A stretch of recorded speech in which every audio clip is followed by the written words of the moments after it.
Speak to our reporter, Caroline Faraday. Caroline, what response from travellers there today on this announcement?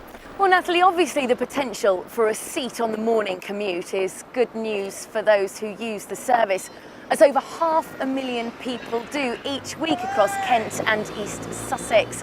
Southeastern operate 2,200 services each week and 400 trains.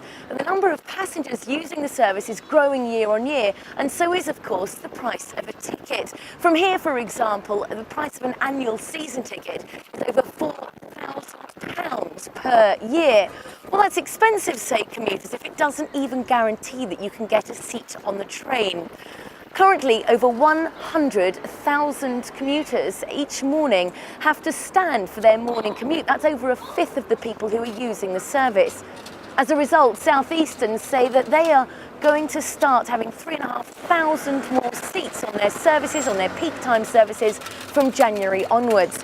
They say that it will help passengers to get a seat on some of the 206 morning peak services it runs. Well, I spoke to commuters coming home this evening and I asked them whether this news is something that they would welcome. I definitely would, yeah. It's a pain in the morning, having to sort of stand sometimes and make the commute every day. A little bit frustrating paying as much money as what you do. Yeah, I think it would be quite good. I'm not so bad because the kind of times that I go on a train, I always tend to get a seat, but I know people commuting up to London, a lot of people end up standing. Generally speaking, from here it's not too bad. Passenger Focus welcome the news, but with some caution, saying it makes sense to provide extra capacity where passenger demand is higher. However, these aren't additional trains, so in effect this will have on passengers whose services are losing carriages must be closely monitored. Thanks, Caroline.